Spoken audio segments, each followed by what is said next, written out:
So today we're going to be talking about different types of malware and the severity of different types of malware and what different type of malware will do to your computer. There are 8 different types of malware that we'll be talking about today, including viruses, worms, trojans, ransomware, adware, spyware, fileless malware, and hybrid attacks. The first type of malware that we'll be talking about today is viruses, and most people mistakenly refer to almost all types of malware as viruses, which isn't true. And problem with it, and the thing with that is, today, with all the different types of malware, viruses only make up about 10% of malware attacks. Viruses modify real host files, so when the files are activated, so is the virus, and viruses can be used to affect other files, and they're the only type of malware with this capability, making them very difficult to rid a computer of. So once a virus is activated within a computer, it spreads and spreads and spreads to other files and even through networks and companies. So viruses are a very difficult form of malware to handle. Some different types of viruses are, there's a boot sector virus that it controls when someone can start up or boot up their computer, and it spreads by plugging in an infected USB drive. So it's important to pay close attention to what you're putting into your computer and what files you click on when you insert a USB drive, because you never know which files will release a virus or any kind of malware into your computer. And another type of virus is browser hijacker viruses, which hijack certain web browser functions and may automatically direct a victim to an unintended website. And the last type of virus is direct action virus, and these types of viruses only activate when the file containing the virus is activated, otherwise it remains dormant. So these types of viruses are a gamble for malicious actors, because if they pick the wrong file to put it to, maybe a file that hasn't been used in a long time or isn't going to be used again, their virus may remain dormant forever because it hasn't been activated on the computer. And there's many types of viruses, but those are just some of the ones that I wanted to share today. And another form of malware are worms, and worms are different than viruses because worms don't need the end user action, which means they don't need the host or the user or the computer to activate them, which basically means that once they're put onto the computer, they usually go undetected because they don't need permission from anybody to start replicating and destroying files and things like that. And worms simply spread themselves, self-replicating and destroying systems, devices, networks, and connected infrastructures, which is dangerous for companies because they're all connected somehow. And for example, if someone in a company opens up a worm, the entire network can be destroyed in minutes, which refers to the entire company and all the files that are held online or on computers in that company. The next type of malware that I want to discuss today are trojans. And when we think of trojans, we often think of the Trojan War, which is a great way to remember what trojans are, because trojans masquerade as actual programs but contain malicious programs. Trojans are usually spread by email or infected websites, so again, it's really important to be aware of what you're clicking on, and if an email seems suspicious, maybe avoid it or ask somebody if that's email was intended for you. And trojans are also easy to write, and they make security software useless because they trick users into executing them. So this basically means that they're hard for antivirus or security software to catch, prevent, and do their job on, because the victim has given the Trojan permission to enter onto their computer. So by the time that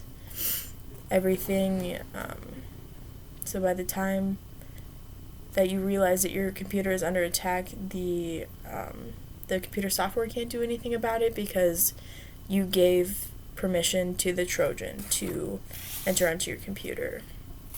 There are several types of Trojans, but here's just a few that give a good examples of different ways that Trojans can affect you.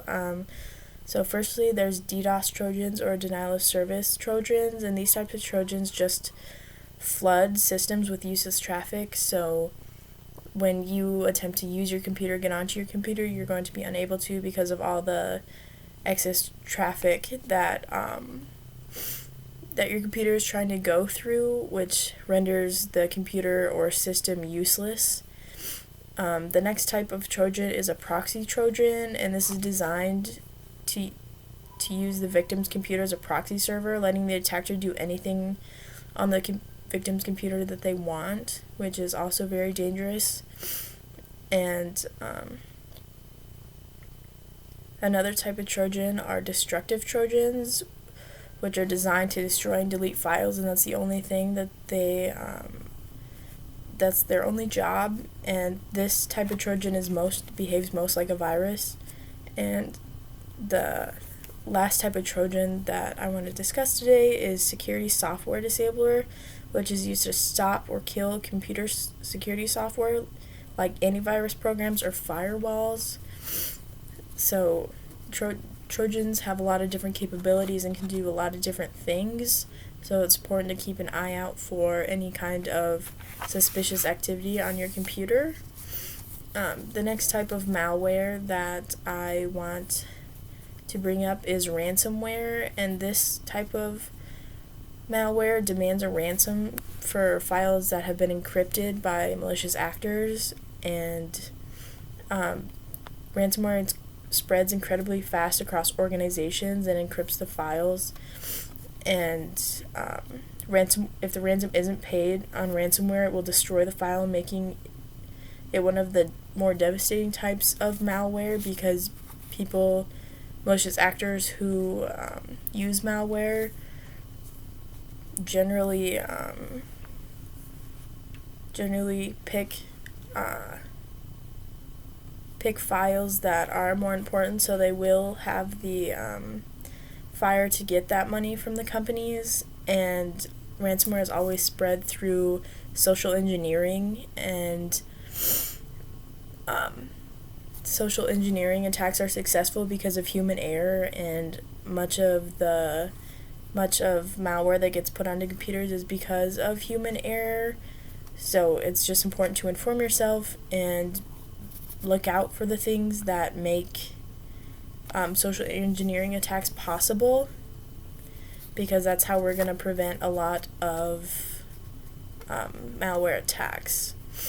And another type of malware that we want to discuss today is adware. Adware is nothing but trying to expose victims to unwanted and potentially malicious advertising. There are forms of adware that redirect users during browser searches to look-alike web pages, and adware is relatively easy to remove. You only need to find the malicious code and remove it from the system. So adware is one of the lesser types of malware, but it is annoying, and it's never good to have any kind of malicious code on your computer, so it's always important to look out for those. The next type of malware that I'm going to talk about is spyware. Spyware helps malicious actors to spy on a victim, as it's referred to in the names, and can be used for keylogging or similar actions, helping malicious actors gain access to personal data or even login information. So it makes it easy for them to find things like credit card information or banking information and personal information. And spyware can also be used to keep tabs on people personally known to them, so it may not always be a bad thing.